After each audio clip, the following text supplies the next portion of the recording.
Hello friends, Agam institute of English में आप सभी का हार्दिक स्वागत है।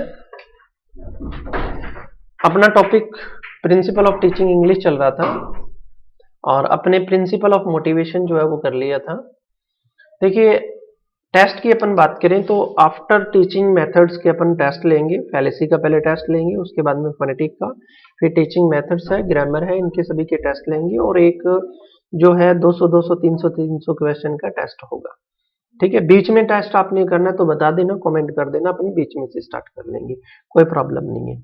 ठीक है, सिलेबस कंप्लीट करवाऊंगा, टेंशन लेने की जरूरत नहीं है।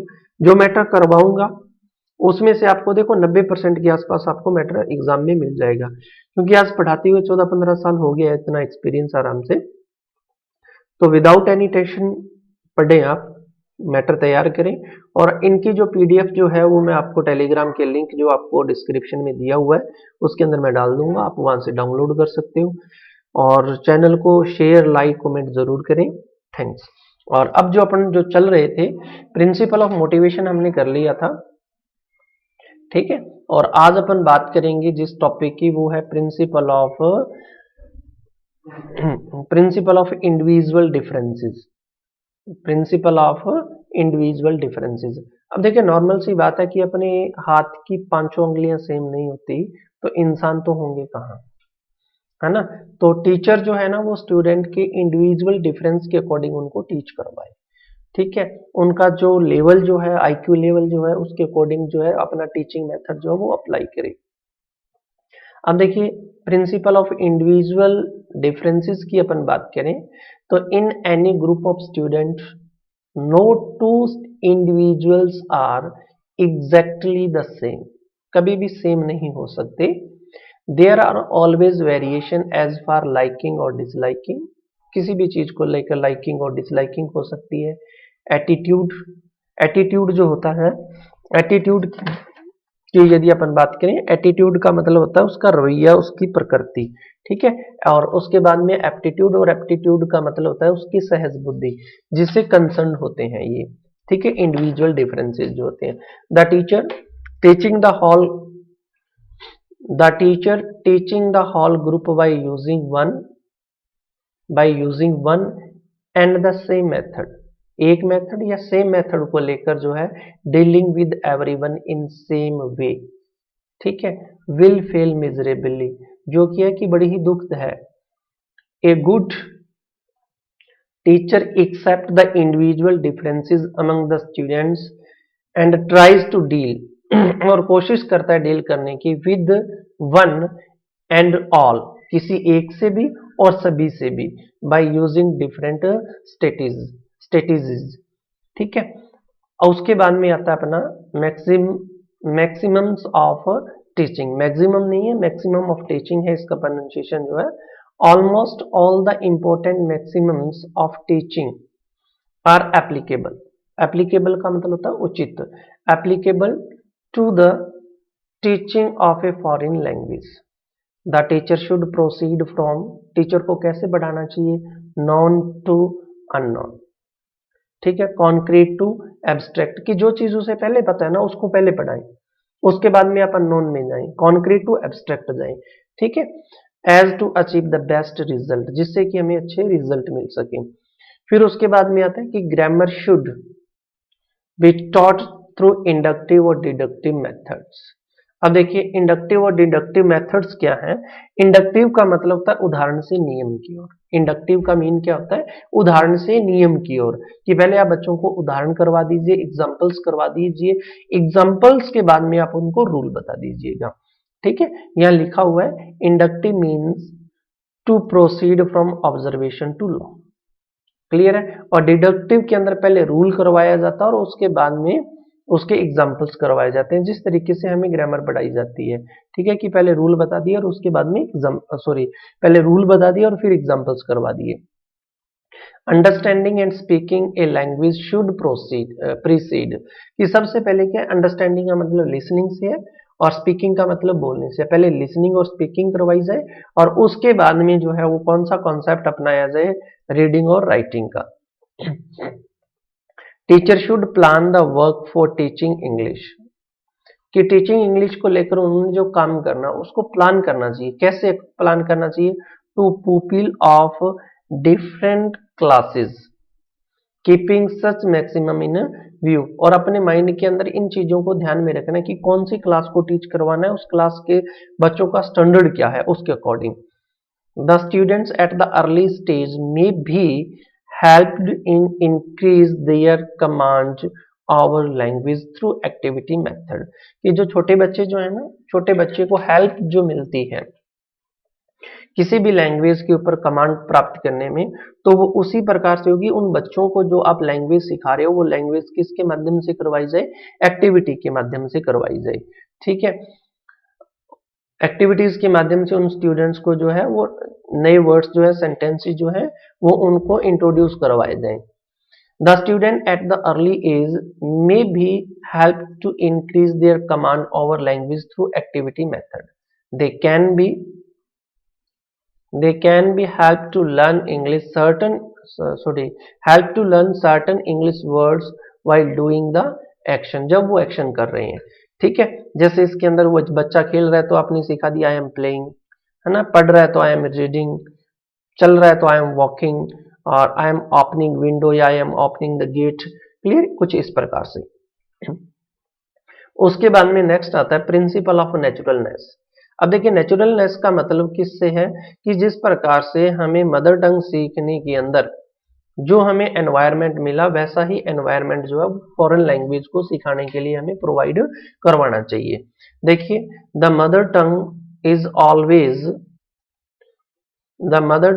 Always learned more easily because there exist a natural environment for learning it.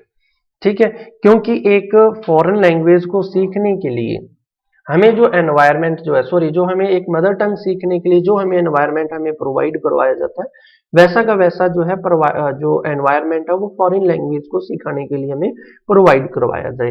The mother tongue is always learn more easily because there exist a natural environment for learning it. It is spoken in family, neighbourhood. Clear है, क्योंकि ये हमारे परिवार के अंदर बोली जाती है, नेबरहुड के अंदर बोली जाती है। An effort made to provide the child with natural environment for learning this foreign, और same an effort be made, और कोशिश की जाए, क्या कोशिश की जाए? प्रोवाइड करवाने के लिए स्टूडेंट को, बच्चों को natural environment for learning this foreign language. For this the following points should be taken into considerations। कौन कौन से जो है वो रखने चाहिए हमें इसके अंदर? क्या कि talking to the student in foreign language in class and playground etcetera, कि आप स्टूडेंट के साथ जो भी बातचीत कर रहे हो, टॉकिंग कर रहे हो, वो हमेशा फॉरेन लैंग्वेज के अंदर, हमारी जो टारगेट लैंग्वेज है उसी के अंदर करवाई जाए। ठीक है, उसके अंदर आप मदर टंग का या उनका यूज नहीं करें। एंड उसके बाद में नेक्स्ट जो वर्ड आता है increasing student to converse only in this language। increase, ठीक है, encourage वर्ड नहीं है, increase का मतलब क्या होता है? उन बच्चों को उत्साहित करना, स्टूडेंट को। converse only in this language means foreign language। ठीक है, arranging for group discussion, और आप उनको ग्रुप डिस्कशन के लिए क्या है कि उनका ग्रुप अरेंज करवाएं। फिर आता है the principle of mother tongue, और प्रिंसिपल ऑफ मदर टंग के अंदर रॉबर्ट पॉल ने क्या कहा है? When we learn our first language we face the universe directly and learn to clothe it with speech. देखिए ये जो वर्ड है ना, इसका आपसे फोनेटिक पूछ सकते हैं, ध्यान रखना। इसका फोनेटिक जो है वो क्लोथ नहीं है, ठीक है, ई लगा है, क्लोथ बोलेंगे। ठीक है, क्लोथ का मतलब होता है ढका होना। इट मीन्स ये क्या करे कि जब हम हमारी जो मदर टंग जो सीखते हैं ना, तो हमारे चारों तरफ जो है ना वो एनवायरनमेंट जो ढका हुआ होता है, वो एनवायरनमेंट किस चीज से ढका हुआ है? ढका हुआ होता है कि हमारे चारों तरफ जो है ना, चाहे हमारे नेबर्स हैं, फ्रेंड्स हैं, स्कूल है, वहां सभी के मदर टंग बोलने वाले होते हैं।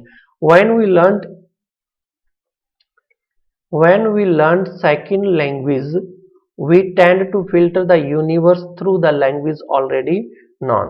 कि जो सेकंड लैंग्वेज है ना, सेकंड लैंग्वेज को उसी के माध्यम से गुजरना पड़ेगा जो हमने मदर टंग जो सीख रखी है। We can use our mother tongue in teaching foreign language, कि जब आप फॉरेन लैंग्वेज की टीचिंग करवा रहे हो उस वक्त जो है हमें हमारी जो मदर टंग जो है उसका मिनिमाइज यूज करना चाहिए, क्योंकि जो एब्स्ट्रैक्ट वोकेबलरी जो है ना उसको आप डेमोन्स्ट्रेट नहीं कर सकते। ठीक है, एब्स्ट्रैक्ट वोकेबलरी को बढ़ाने के लिए या बताने के लिए हमें मदर टंग का यूज करना होता है। ठीक है, some linguistic stress its negative role, और कुछ लिंग्विस्टिक जो है ना वो इसके नेगेटिव रोल को क्या करते हैं, स्ट्रेस देते हैं कि इसके नेगेटिव रोल है मदर टंग के, but it has been found facilitating, और क्या पाया गया है कि जो मदर टंग जो है ना वो फैसिलेट करती है the acquisition of foreign language, किसी भी फॉरेन लैंग्वेज के ऊपर मास्टरी हासिल करने के लिए। एक्विजिशन वर्ड है, acquisition of foreign language. Clear. उसके बाद में हमारा जो नेक्स्ट टॉपिक आता है प्रिंसिपल ऑफ एक्यूरेसी। क्लियर है। एक्यूरेसी का मीन क्या है? एक्यूरेसी मीन्स मेक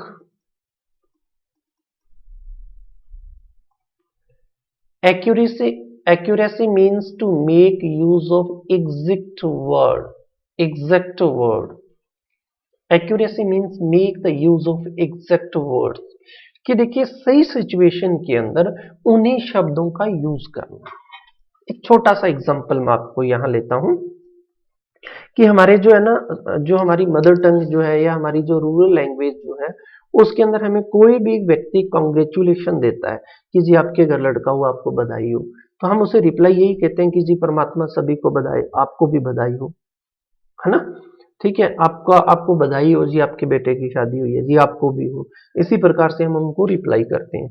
बट क्या हुआ, ऐसा ही इंसिडेंट जो है कॉलेज के अंदर हुआ कि किसी मैडम की मैरिज एनिवर्सरी थी और किसी टीचर ने उनको विश किया कि मैडम आपको हैप्पी मैरिज एनिवर्सरी। तो उन्होंने कहा कि सर आपको भी। अब देखिए उसकी इंटेंशन गलत नहीं थी, लेकिन अर्थ क्या निकला, है ना। इट मीन्स सही समय पर हमने सही वर्ड्स का यूज नहीं किया, और यही है प्रिंसिपल ऑफ एक्यूरेसी। ठीक है, उसको बोलना क्या चाहिए था, थैंक्स सर, है ना, not a same to you sir, या आपको भी सर, ऐसा नहीं। ठीक है, accuracy means to make use exact words, thus only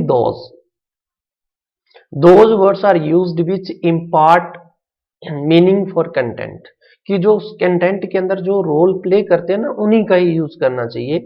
it is necessary for this that the selection of word should be right, use of word should be economical, बहुत भारी भरकम शब्द नहीं होनी चाहिए, है ना। एक्सप्रेशन शुड बी इम्प्रेसिव, देखिए ये बहुत ही इंपॉर्टेंट लाइन है, एक्सप्रेशन शुड बी इम्प्रेसिव, आपकी जो एक्सप्रेशन जो है ना वो इम्प्रेसिव होनी चाहिए, सामने वाला व्यक्ति उसको देखकर ना आनंद महसूस करे, है ना। फिर आता है principle of correctness in it we assume that knowledge can be stored in mind permanent, in it we assume that knowledge can be stored in mind permanent, और ये ऐसा माना जाता है कि जो हमारा जो नॉलेज जो है ना वो कहाँ स्टोर होता है, हमारे माइंड के अंदर परमानेंट, और यदि परमानेंट नॉलेज को आपने स्टोर करना है तो it is gained through practical experience, तो ये कैसे गेन किया जाएगा, प्रैक्टिकल एक्सपीरियंस के साथ। ठीक है, ए चाइल्ड कैन रिमेंबर, एक बच्चा जो है वो याद रख सकता है टेबल, कैसे याद रख सकता है टेबल को, more if he has seen it when he has not seen it, कि यदि उसने टेबल नहीं देखा और आप उसको टेबल के बारे में टीच करवा रहे हो तो टेबल जो है ना उसको सामने डेमोन्स्ट्रेट कर दिया जाए तो वो जो है ना उसकी परमानेंट मेमोरी के अंदर चला जाएगा। समझ में आएगी बात, की जो टीच करवा रहे हो ना उसके लिए आपके पास जो टीचिंग मटेरियल जो है ना वो अवेलेबल होना चाहिए।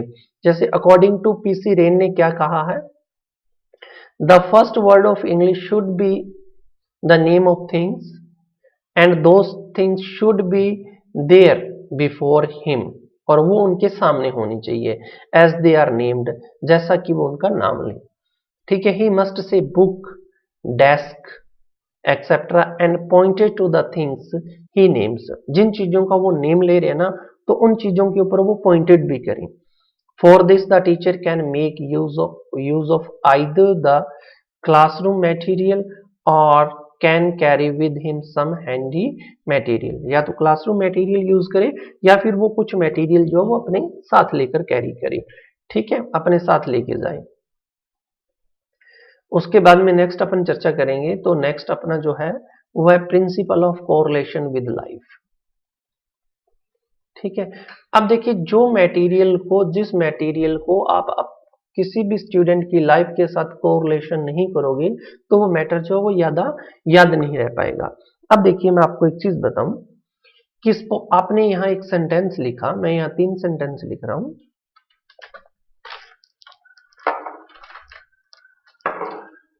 हमने लिखा ही कम्स। सेकंड सेंटेंस के अंदर मैं लिख देता हूं ही डज कम, और थर्ड सेंटेंस में लिख देता हूं ही कैम, और एक लिखा he did came, sorry did come होगा, ही डिड कम, और एक हमने लिख दिया ही डिड नॉट कम।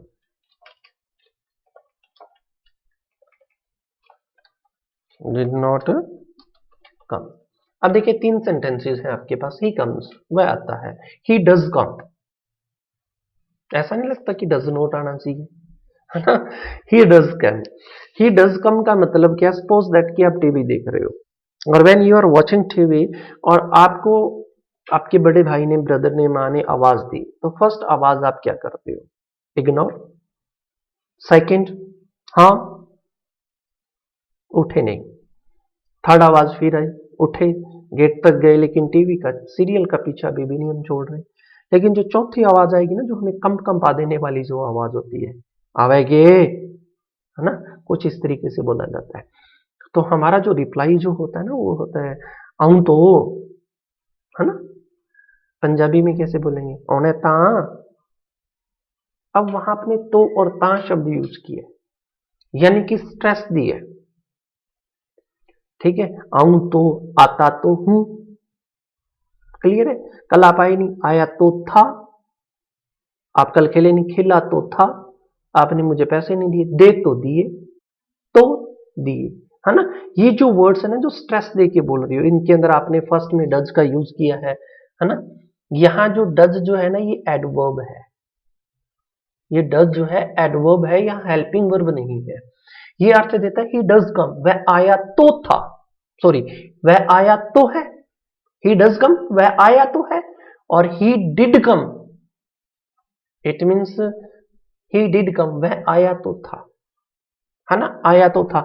ये डिड और डू, सॉरी डू, डज और डिड यदि आप एडवर्ब के रूप में बता रहे हो। अब देखिए आपने इसको कोरिलेट कर दिया लाइफ के साथ, क्या स्टूडेंट भूल पाएगा कि ये एडवर्ब है, ठीक है। और यहां डू, डज और डिड का मतलब तो या ता से लिया गया है।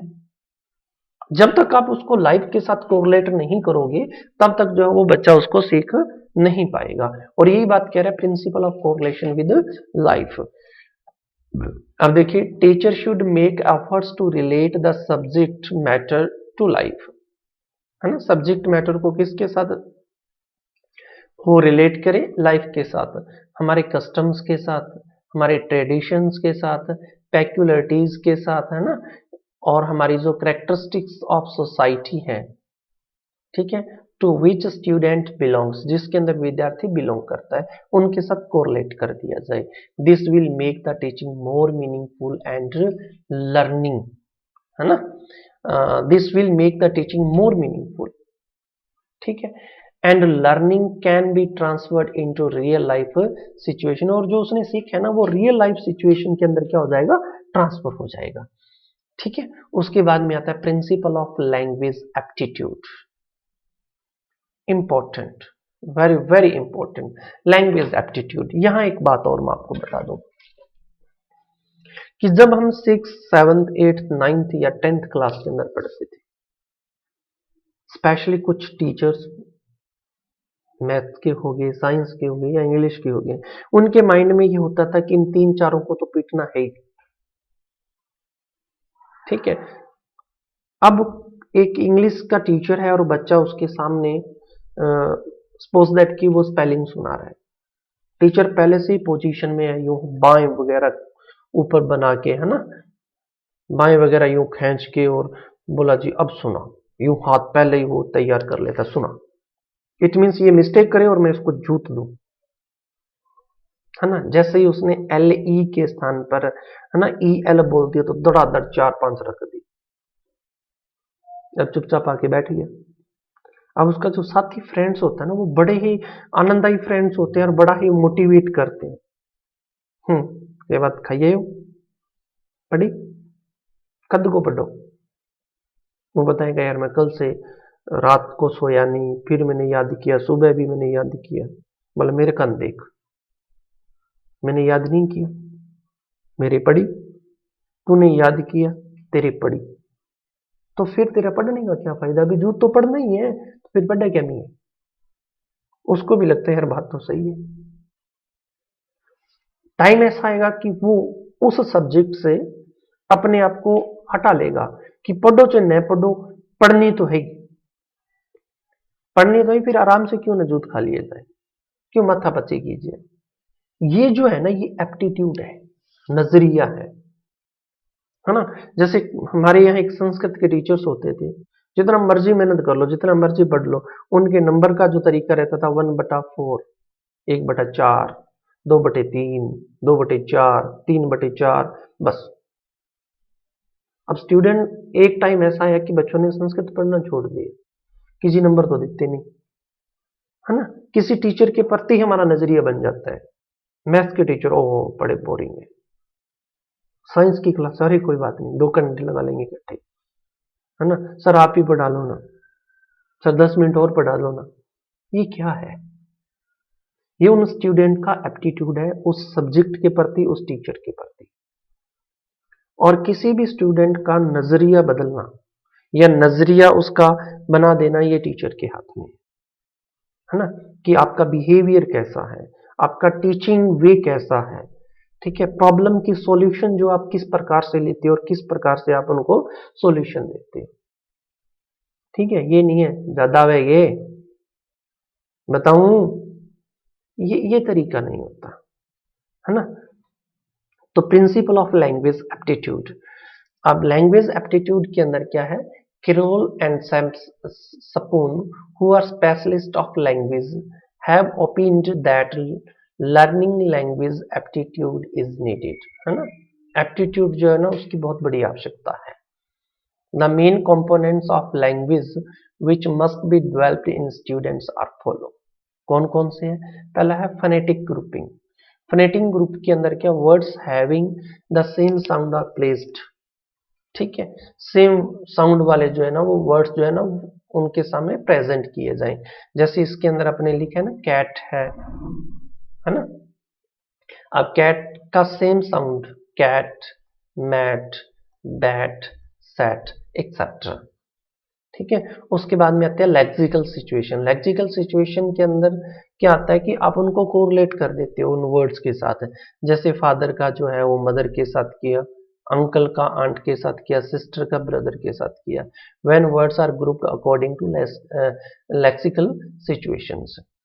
फिर आता है ग्रामेटिकल ग्रुपिंग। ग्रामर के अंदर आप उनको ग्रुपिंग करके दो, जैसे माई स्टिक, है ना, योर स्टिक, हिज स्टिक, इस प्रकार से। फिर आता है सिमेंटिक ग्रुपिंग। सिमेंटिक ग्रुपिंग के अंदर भी कोरिलेट किया जाता है एक वर्ड को दूसरे के साथ, ठीक है। When words are grouped according to their meaning. जैसे यहाँ पेन हो गया, पेन के साथ लेट इसका पेपर से हो गया, पेंसिल से हो गया। फिर उसके बाद में आता है structure grouping, means selecting sound into words.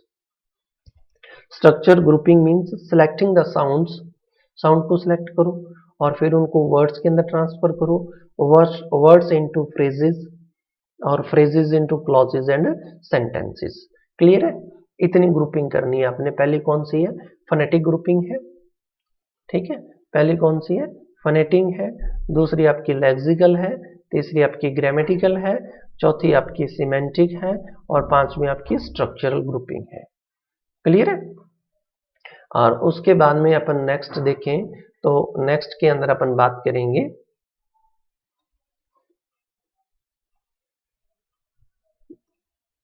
Principal of pattern practice, principle of pattern practice.